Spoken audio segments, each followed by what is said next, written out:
Hey guys, welcome to this video. My name is Hussein and I'm a grad student here at ASU. So in this video, I want to talk to you about scholarships and funding in general for your education here in the US. Getting started, like the most common scholarships available is like the teaching assistantship and the research assistantship. And for this, the best way, like the best strategy to get this is basically like to kind of join a professor's research lab or research group. And like the way to do this, I feel, is like to try to get in touch with the students who work there, who work with the professor in his research lab. And like at ASU, most of the professors have a particular page where they kind of highlight what are the skills they want. They highlight all the students working with them.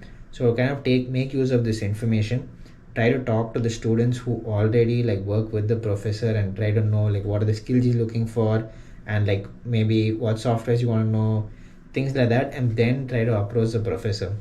So even if you don't get an RA, because sometimes a lot of professors don't have funding directly, or even if they do have funding, they're already allotted it to like the students who already are there.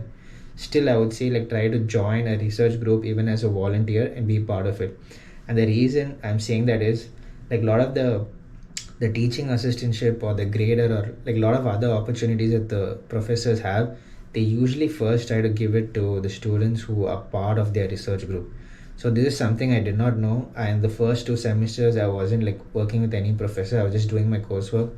And like people who I know kind of were able to get like either TAs through that by working with the professor for like 2 semesters, and they were able to get some pretty good positions. So this is definitely like a way to go. I would recommend this like to any student coming in, to try to just join a research group even as a volunteer. It's not like mandatory that you have to get like some like paid position at that. Yeah, that is the first point. The second one that I want to talk about is like ASU has like its own internal like scholarship programs and stuff like that. So when you apply for like studying here, let's say in the fall, you would apply in December, you're automatically considered for like certain scholarships. And like I know a few students who do get them when they come here, so that's a good thing. But even if you don't get them the first year, like the first fall and spring, like during your like spring semester in like somewhere between like February or March, they have another opening for scholarships. So I will put the link in the description here below and give the dates maybe. So you have to keep an eye out for those. And like basically those are general scholarships, but also there are a lot of scholarships which are specific for like certain research areas and things like that. So try to like read them right now, like what those scholarships are, and then try to like maybe build your profile towards getting those particular scholarships. Those are really helpful. I received a scholarship of like around $2,500, like, and that is for my coming fall, the fall 23 and spring 24. And like $2,500 is not a lot. Like when you're paying a tuition of like $16,000, $2,500 is very little, but still it's some money, and like I'm not gonna complain, and I'm happy that I got it. So that's a good thing.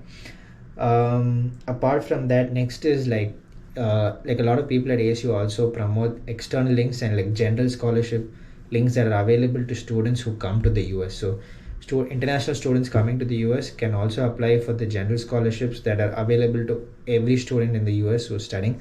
So those are extremely like competitive, I would say, but the resources are available to apply to those. So I'll try to leave those links as well. And following that point is like at ASU there are certain like people who help you apply for scholarships. So there's one such PhD student I met. His name is Mitch Hobbs. So Mitch, actually his like kind of part-time job is to help students apply for scholarships and like help them like write their essays and even achieve those goals that they have, something like that. So basically what I recommend to students is like when you come during your fall, try to like set an appointment with Mitch at least in your like first semester, so that you are aware of all the opportunities that are available. And like when you set an appointment with him, there are like two types. So one is basically like trying like a 30-minute appointment, trying to get to know like what are all the like opportunities available. And then he has another like 2-hour appointment where you can actually sit with him and like basically write essays. Like he'll help you with the writing itself. So this is like an amazing resource, and I kind of found out about it really late. So when I found out about it, it was already the end of my second semester, and by then all the opportunities had already, like all the deadlines had already been closed. So I couldn't apply for most of the things. But there are a lot of resources available, which he will tell you about. And he also gave me like a document, like I think a Word document with like a ton of different scholarships. So I'll try to like link that in this description as well, which will be like really helpful. You have to, I mean, it'll be really good if you like go through that and like find something that is useful, because when I was talking to him, he did tell me that few international students were able to secure like good scholarships through, what is available out there. The last point I want to talk about is like hackathons and like student events. So there are a lot of like student events that happen not only at ASU but even like within the US itself, and like winning those events kind of give you like prize money. So this is not a very like common way or like something that's talked about a lot, but I happened to take part in one of the events. So it was called the Schneider Go Green Challenge, and the reason I took part is because like one of my professors was like promoting this event a lot, and I was trying to kind of like work with him. So I thought, why not just like take part in this event, and then he'll be like working with me to come up with some ideas.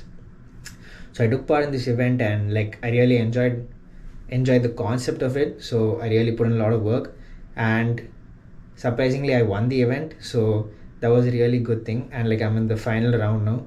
So touch wood, like if I win the event, there is like a prize money at the end of it. And I realize that this is a kind of opportunity that not a lot of people look into, but it is actually available to all of us. So this is something also to look out for, like especially if you are in like CS or those departments. There are a lot of hackathons and challenges like this that are available. So that is something to look into. This is all I have like regarding funding. So if you have any questions, do let me know in the comments, and thank you, and see you in the next video.